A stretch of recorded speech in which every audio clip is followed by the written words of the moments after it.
আচ্ছা, welcome students. আজকে আমাদের এই প্র্যাকটিক্যাল ক্লাসে আমরা যেটা আলোচনা করব সেটা হচ্ছে টাইট্রেশন।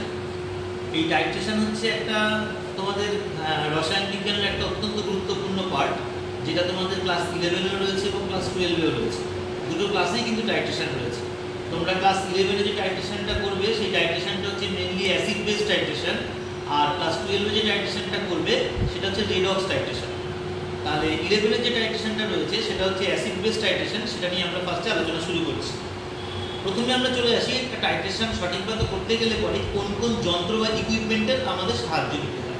এই যন্ত্র সম্বন্ধে পরিচিতিটা তোমাদের সবার আগে প্রয়োজন। দেখো, আমি প্রথমে আমার এই ভিডিওতে যেটা দেখাচ্ছি, দেখো এটাকে বলা হচ্ছে একটা স্ট্যান্ড। এই স্ট্যান্ডের সঙ্গে একটা ক্ল্যাম্প লাগানো আছে। এই ক্ল্যাম্পটা কাকে হোল্ড করছে? এই ক্ল্যাম্পটা হোল্ড করছে একটা বুলেট। এই বুলেটে দেখো এখানে একটা চাবি রয়েছে। এই চাবিটা অ্যাট প্রেজেন্ট যে সিচুয়েশনে রয়েছে এটা হচ্ছে লক সিচুয়েশন।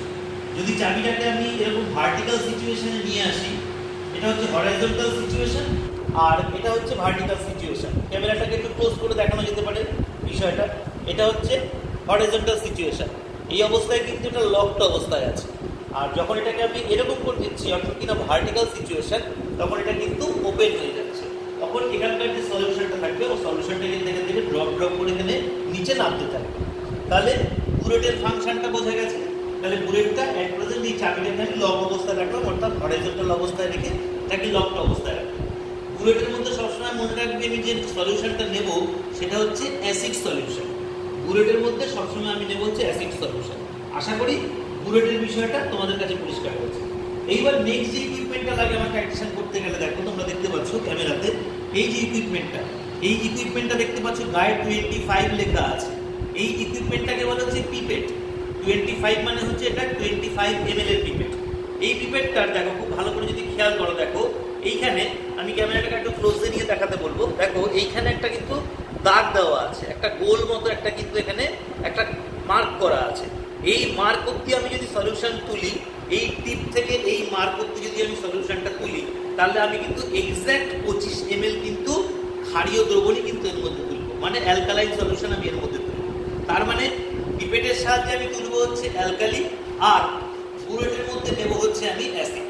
তাহলে এইবার এই অ্যালকালি তুলে আমি এই অ্যালকালিটাকে কোথায় ফেলবো?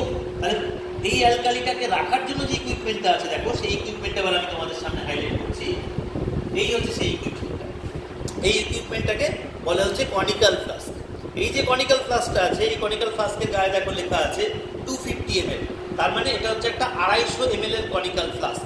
এখন কথা হচ্ছে, তোমাদের প্রশ্ন হতে পারতো, স্যার আমি এই টাইট্রেশনটা তো একটা বিকারেও করতে পারতাম। এটা হচ্ছে একটা বিকার, এই বিকারেও করতে পারতাম। তাহলে বিকার আর কনিক্যাল ফ্লাস্কের মধ্যে আমি কেন কনিক্যাল ফ্লাস্ককে প্রেফারেন্স দিলাম? কনিক্যাল ফ্লাস্ককে প্রেফারেন্স দেওয়ার কারণ হচ্ছে এটাই, দেখো বিকারের মুখটা কিন্তু অনেক ব্রড আর কনিক্যাল ফ্লাস্কের মুখটা কিন্তু অনেকটা ন্যারো। এবার তুমি যদি এরকম একটা ব্রড মাউথ আলা একটা ইকুইপমেন্টে যদি টাইট্রেশন করো, তাহলে টাইট্রেশন করার সময় যে অ্যাসিডের ড্রপলেটগুলো এর মধ্যে পড়বে সেগুলো কিন্তু ছিটকে বাইরে পড়ে যেতে পারে।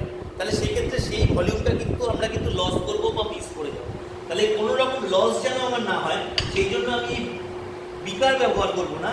বিকারের পরিবর্তে আমি এখানে আইডিয়াল ইকুইপমেন্ট হিসেবে অবভিয়াসলি আমি কনিক্যাল ফ্লাস্কে প্রেফারেন্স দেবো। ক্লিয়ার? আশা করি তোমাদের সকলের কাছে ঠিক আছে। তাহলে কনিক্যাল ফ্লাস্কের মধ্যে আমি নেব হচ্ছে অ্যালকালি। অ্যালকালি নেব কি দিয়ে? অ্যালকালি নেব হচ্ছে এই ইকুইপমেন্টটার সাথে। এই ইকুইপমেন্টটার নাম হচ্ছে পিপেট। পিপেটটার গায়ে কত লেখা আছে? দেখো 25 লেখা আছে।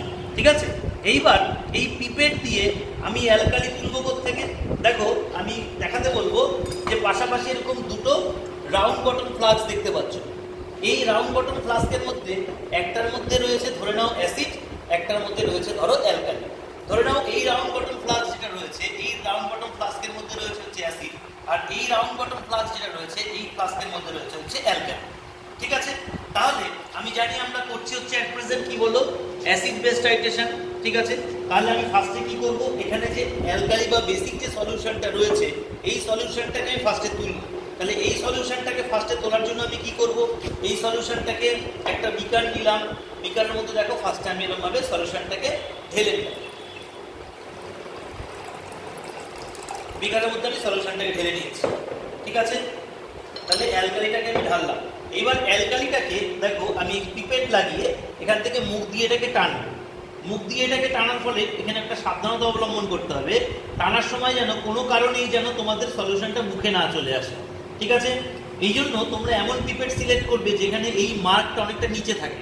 কিছু কিছু পিপেটের ক্ষেত্রে এই যে মার্কটা থাকে, এই মার্কটা কিন্তু অনেক ওপরের দিকে থাকে। এবার ওপরের দিকে থাকলে পরে বুঝতেই পারছো বিপদ বেশি।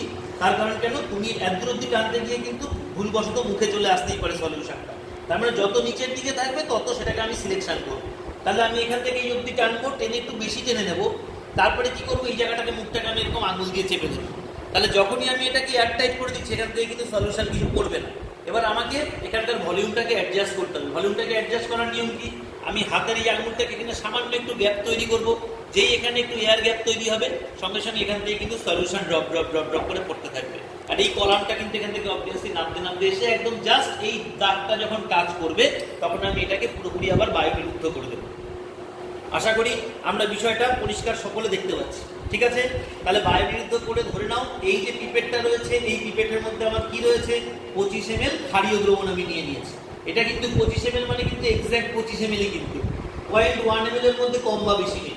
এবার আমি ক্ষারীয় দ্রবণটাকে কি করলাম, এই কনিক্যাল ফ্লাস্ক দিলাম। কনিক্যাল ফ্লাস্কের মধ্যে ভালো করে খেয়াল করো, ক্ষারীয় দ্রবণটাকে আমি একদম এই নিচ অব্দি পিপেটটাকে নিয়ে গেলাম। উপর থেকে কেন ছাড়লাম না, উপর থেকে ছাড়লে কিন্তু ড্রপ করে কিন্তু বাইরে কিন্তু সেই ড্রপের ফোঁটা কিন্তু বেরিয়ে আসতে পারে। তাহলে আমি নিচ অব্দি নেব, নিচ অব্দি নিয়ে এই হাতের যে আঙুলের যে আমার মুখটা আছে আঙুলটা আমি পুরো এখানে ওপেন করে দেবো। যেই ওপেন করে দিলাম এখান থেকে খেয়াল করো পুরো 25 ml যেটা ছিল পুরো আস্তে আস্তে আস্তে আস্তে পুরো কনিক্যাল ফ্লাস্কের মধ্যে ট্রান্সফার হয়ে গেল, ঠিক আছে? তাহলে কনিক্যাল ফ্লাস্কের মধ্যে আমি ট্রান্সফার করে কি নিয়ে নিলাম, কনিক্যাল ফ্লাস্কের মধ্যে ট্রান্সফার করে আমি নিয়ে নিলাম হচ্ছে অ্যালকালি বা বেসটা, ঠিক আছে? এইবার এই অ্যালকালি বা বেস যেটা আমি নিলাম এর মধ্যে আমি কি দেবো, এর মধ্যে আমি 2 ড্রপ বা 3 ড্রপ ইন্ডিকেটর দেবো, ঠিক আছে? ধরো কথার কথা আমি ফেনপথ্যালিন নিলাম। তাহলে ফেনপথ্যালিন ইন্ডিকেটর যদি আমরা ক্ষারীয় দ্রবণে নিই, ফেনপথ্যালিন ইন্ডিকেটর ক্ষারীয় দ্রবণ নিলে ক্ষারীয় দ্রবণটা কিরম বর্ণের হয়ে যাবে, পিঙ্ক কালারের হয়ে যাবে বা ভায়োলেট কালারের হয়ে যাবে। আর সেটা যখন এন্ড পয়েন্ট বা প্রশমনে পৌঁছবে তখন সেটা হয়ে যাবে হচ্ছে কালারলেস। তাহলে এটা এখন কি রয়েছে বলে একটা পিঙ্ক কালার সলিউশন আমি এখানে পেয়ে গেছি, কারণ এর মধ্যে আমি নিয়েছিলাম 25 ml অ্যালকালি, তার মধ্যে আমি 3 ড্রপ কি 4 ড্রপ ফেনপথ্যালিন অ্যাড করেছি। তার ফলে অ্যালকালি মিডিয়ামে ফেনপথ্যালিনটা কালার কি নিয়েছে, এটা টার্ন হচ্ছে পিঙ্ক কালারে টার্ন নিয়েছে, ঠিক আছে? এইবার আমি কি করলাম, এটাকে আমি এই সেটআপটাকে আমি এখানে রেখে দিলাম। এইবার আমি চলে আসছি হচ্ছে বুলেটের ক্ষেত্রে। এটার মধ্যে তাহলে অবভিয়াসলি আমার কি রয়েছে, এটার মধ্যে আমার রয়েছে হচ্ছে অ্যাসিড সলিউশন। এখানে বলাই বাহুল্য তোমাদের এই যে অ্যাসিড সলিউশনটা আছে এটারও স্ট্রেংথ হচ্ছে n/10, আর এখানে যে তোমার বেস সলিউশনটা আছে বা অ্যালকালি সলিউশনটা আছে এটারও স্ট্রেংথ কিন্তু n/10। এবং এই দুটো সলিউশনই কিন্তু ক্লাস 11-12 লেভেলে তোমাদের কিন্তু তৈরি করে দিয়ে দেওয়া হবে, ঠিক আছে?